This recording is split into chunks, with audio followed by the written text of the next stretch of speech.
Hey everyone, it's Wednesday evening and the hurricane had just hit last week. That's Hurricane Milton. Closing my shed door. Just wanted to give you all an update. I was outside doing a little bit of work and I figured I'd kind of show what happened with my little urban homestead and the hydroponic system and all that good stuff. So this is not even close to what it looked like, but let's just say the entire enclosure finally did come crashing down. And I probably jinxed myself because in one of my recent shorts I was talking about how awesome it held up to 60-mile-hour winds. Well, we had 100-mile-hour gusts and it did not hold up so well. And I get it. It's 100-mile-hour winds versus PVC. That's not going to work. So I'm going to have to rebuild the enclosure. But I got the garden back up. It's running. And the thing that was really crazy is that I actually had a tomato survive. The other ones are kind of not doing too well, but that one's awesome. This was the Olivia's Green, and it's looking as strong and healthy as ever. The other tomatoes all died. So I got a bunch of these new tomatoes planted in an aero garden inside. They're called Midnight Roma, and I've seen a few videos about them. They look to be pretty awesome. They have anthocyanins in them, and they're a good paste tomato from what I've seen. People like the flavor, and they grow really easily. They're prolific. So I'm gonna give that a shot. And then I'm gonna go to my local hydroponic store this weekend, and anybody who watches this in the area may know Grace's hydroponic store. It's over in Wesley Chapel or near there. I'm gonna go and visit them and see about getting a few tomato head starts to make up for all this damage. But I did want to talk about something because in one of my other shorts I did a hydroponic GreenStalk tower. So I'm gonna head over there now. I did lose my giant moringa tree. It was down and everywhere. Here's some of the brush over here from it. Here's some over here. I got a chainsaw and I cut it all up. I've got using some of it as chop and drop for my banana circle in the front yard, and the rest I'm gonna just have hauled away most likely. I just don't have anywhere to put it or use it as fertilizer. I don't have a wood chipper, so it's just one of those unfortunate circumstances. I am saving a few of the cuttings because I love the moringa tree. I was eating off of it and was feeding my reptile buddies with it. Everybody loved that tree, so I'm just gonna start over with that. But my parents' home got completely flooded as well. They lost everything, and my heart really hurts for them. But I was able to salvage some fruit trees from his yard, and right here we have a soursop guanabana, which I have in the ground where the moringa was. Over against the fence over there, I actually have a few other trees that I was able to salvage. Unfortunately, a few of his trees did not make it. A few of the really nice one, he had a jackfruit, and that just completely did not like the seawater. So unfortunately, yeah, it's just not a good situation. My heart goes out to everybody who was impacted by Milton and even Helene. But I just pray for everybody and hope that we all continue to recover. We are very strong, and we're just going to keep pushing forward. But so here's in the short I showed you guys, there was my tower, right, and it didn't have anything in it. I said, well, I'm going to plant some stuff in it, and then here we go. I planted some stuff in it actually the next day, and it's huge. I mean, this stuff was tiny when I planted it, and I mean tiny. Probably this is a new start I just planted. They were all this big when I planted them. Now they're this big. This is a spinach. It's tropical spinach known as Lagos spinach, but it's also related somewhat to the amaranth and is a type of celosia. So if you're familiar with the celosia flower, it's really cool. It's delicious. Tastes a lot like spinach. It's not really as succulent as spinach, but flavor-wise, it's right there where you want it to be. And the nutritional profile is also where you want it to be. In some ways, even better than spinach because of the purple colors. I've got some tomatoes up top, some orange hat micro tomatoes, which everything got impacted by the storm, but I was able to take this thing down in layers and everything in it survived because as long as you keep water going to it, there's actually nutrients caught up in the porous stone that I have in here. It's just perlite, large perlite, but the nutrients survived, and now it's doing well. I've got some eggplant down here I'm trying to see if I can save. I've got a few other tomatoes that I had a failure in the hydroponic system indoors, even with my tomato starts. I'm not sure what it was, mold or fungus, some kind of weird thing going on, but a lot of the starts did not look healthy and not do well, so I had to restart. But I did throw a lot of those little starts in here and hope that they take off, and it looks like a few of them may have.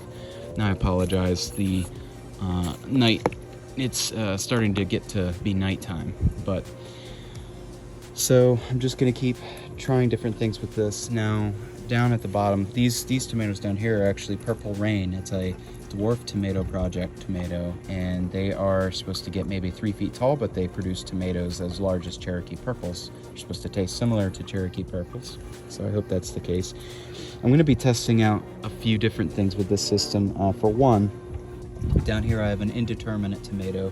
I also bought some really cool trellises that just stick right down in each of the pockets, and you can interconnect them. So what I was wanting to try and do is have this grow up here, have a trellis here, connect it on the outside, connect the indeterminate tomato to that, have it grow up again here, have another trellis up here, and you can actually stack the trellises as long as they're secure and they can hold the weight. I'll do that. If not, I'll come up with some other gizmo or whatever I can do to make it work.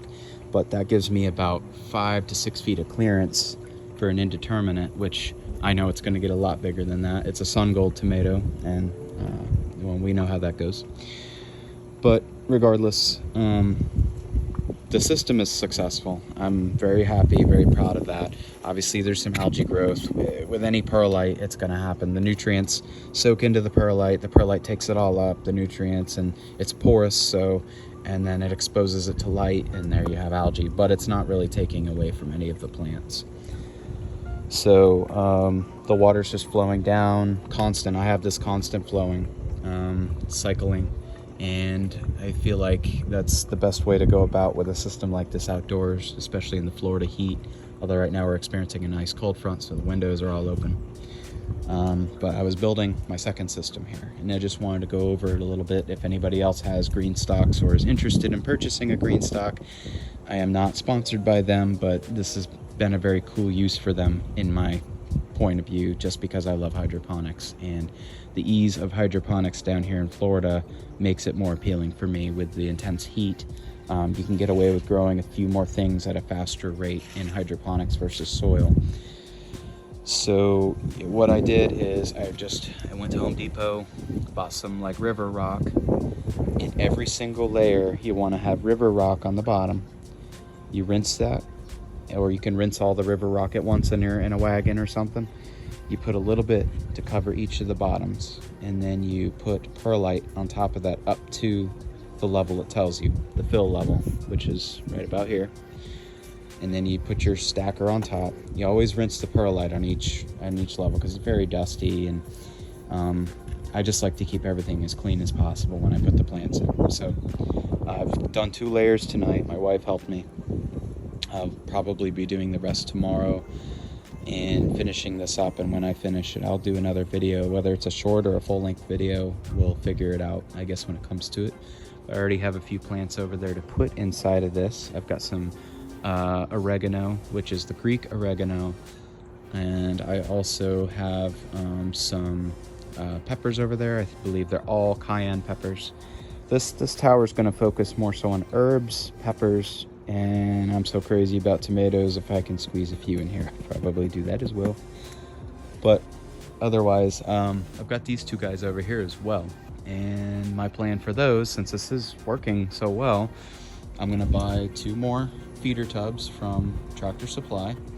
I think I'm gonna do my next lid as PVC. Do the same exact size and shape and everything. I love the layout. I love the handle I made and everything. That's beautiful. It works so nice. I mean, if you haven't seen it, I'll show you because it's in my short. But so I got my pump down there, and then this just sets nicely on top. It's stainless steel handle, stainless steel bracket, hinge. And then I kind of taped the edges on both sides so that it's not quite as wide as the width of the feeder tubs. So I've taped it and then set it on top, and now we're good. And it provides me a gap to put the drain pipe in on the side and the feeder tube to come out, and then the feeder tube runs up this trellis I built. This trellis was super cheap, by the way. If you want to do this, you can buy these 1x1 pieces of wood. You can buy hardwood, and it's not much more expensive. It'll last longer, endure the weather, the elements and stuff. But either way, and then I've just bought a few brackets, and it held really well. I mean, this thing's fallen over in both Helene and Milton, and it really didn't break or anything. It's been doing awesome. So in that aspect, everything's been good. But anyway, so I interconnected the 2 feeder tubs with a piece of 5/8 inch hose, and then 2 adapters, like threaded adapters with nuts, 1-inch nuts to go on each side, and there's washers, pressing those in so that the adapters hold and it's watertight. That's what you want. You want everything to be watertight, foolproof, so that you never have a problem, you never have to worry about it. So anyways, I built this up, and I have this going to a 2-way. I have this one already going there with a control valve so I can control the flow rate. You want to do the same thing over here on this side. Control valve with the flow rate. Right now I have that off, obviously, but once I get my second tower here, I'm going to have the same thing. I'm going to mirror it directly on this side. I'm going to have the tube coming out of the ultimate base, and it's kind of hard to see right now. It's kind of dark, but it's right here. It comes right out here. And then it goes out and flows in, and the feeder tube connects up here from the pump, and it's going to flow through the top and go down. I'm going to do 2 towers per 30-gallon feeder tubs. And so if this keeps, picking up momentum and everything, I'm going to probably invest in a few more GreenStalks and probably make them some very happy customers. And then also, I just want to talk about another benefit of this. I was really happy is we had Hurricane Milton, okay, and I was able to take this down, just set it down to the side, and I had it down to about 2 layers. I took 3 layers off, I had 2 layers down, and it held just fine. Everything survived, everything's alive, and I couldn't have asked for a better modular setup for hydroponic in some intense conditions. I didn't know if anything would live given the conditions we were in, so that was awesome. And so if you guys are in a place that endures crazy winds or anything like that, it could be the plains, the Midwest, it could be up north with blizzards or whatever, this is a great thing to do. And if you like hydroponics, do it hydroponic, because it's really awesome. And other than that, I'm gonna go ahead and close it because I'm almost at 14 minutes and counting. So I will be doing another update video once I have this one up and running.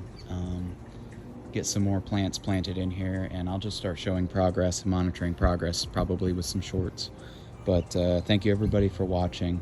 Again, if you're one of those impacted by any of these hurricanes or any other disaster recently, my heart goes out to you, and I'll be praying for you and hope everything goes well. But thank you for watching. Bye.